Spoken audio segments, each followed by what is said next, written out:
साथियों नमस्कार, मैं हूं राजेश शर्मा और आप भारत चक्र न्यूज देख रहे हैं।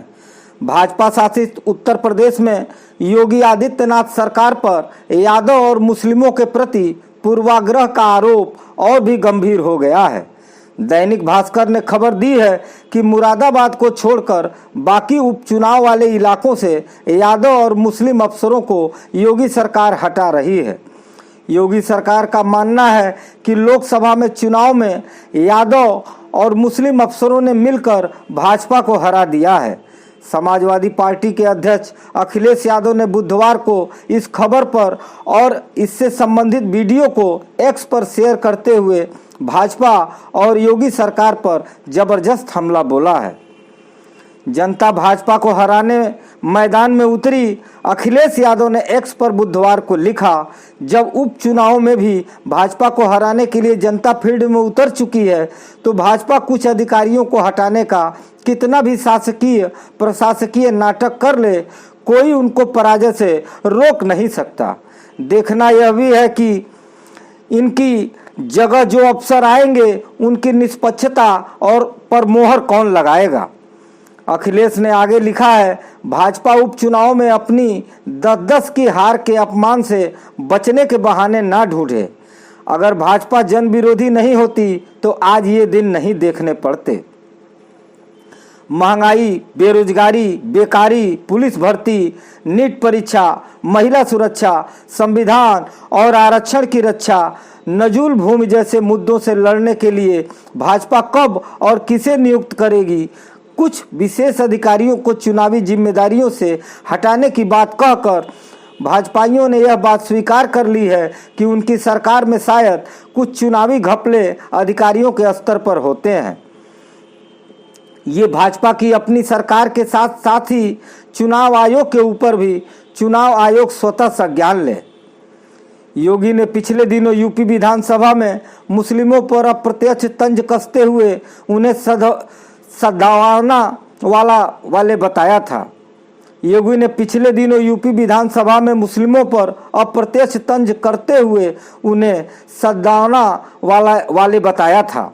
उन्होंने कहा कि सद्भावना वालों के लिए वो बुलेट ट्रेन चलाएंगे। विधानसभा में उस समय लखनऊ के अकबरगंज में एक पूरी बस्ती को बुलडोजर से गिराने और नजूल भूमि पर बहस हो रही थी। योगी अपने मुस्लिम यादव विरोधी बयानों के लिए जाने जाते हैं, लेकिन लोकसभा चुनाव नतीजों के बाद सिर्फ उनकी ही नहीं भाजपा की खींच भी बढ़ गई है। 2019 के लोकसभा चुनाव में 62 सीटें जीतने वाली भाजपा इस बार यूपी में महज 33 सीटें ही जीत सकी।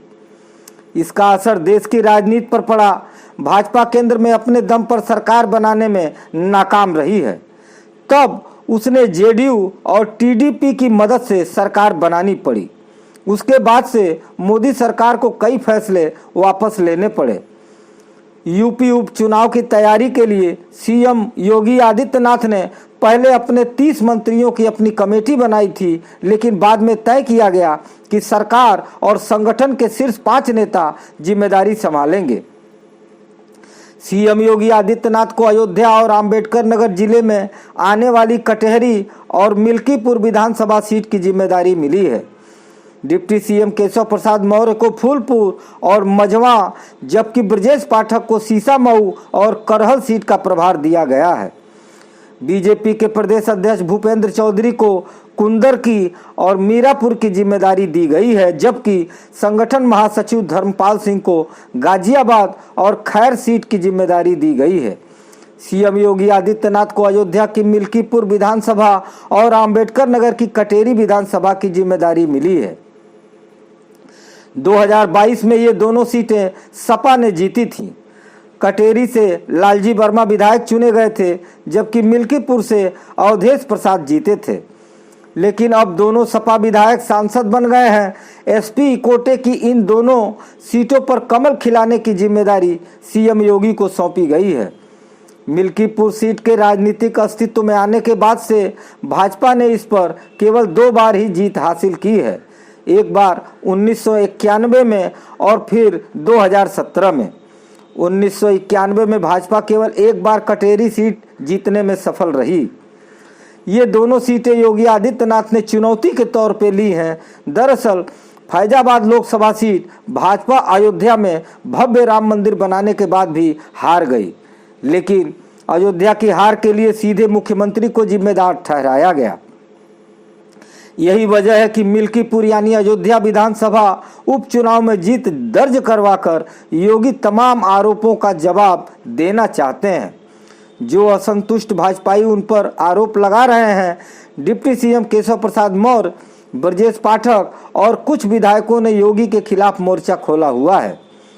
यूपी की राजनीति में इस घटनाक्रम से यह साफ हो गया है कि कुल मिलाकर योगी आदित्यनाथ अब अपनी कुर्सी के अस्तित्व की लड़ाई लड़ रहे हैं।